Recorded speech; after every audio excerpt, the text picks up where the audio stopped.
So guys, for the first step, once you're on ChatGPT, if you look in the search bar where it says chatgpt.com, right next to it, you want to click on this. And then once we're here, you want to select cookies and site data. Now you want to select manage on-device site data. You want to delete everything that comes up here.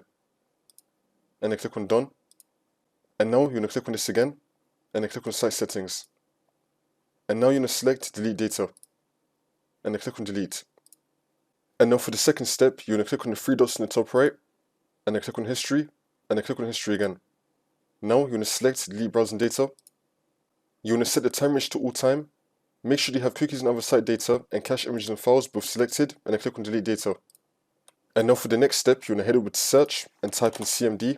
Then you want to run it as administrator. And then click on yes. And then once you're on this, you want to type in ipconfig space /flush DNS. Click on enter. And now you want to type in netsh space winsock space reset and click on enter again.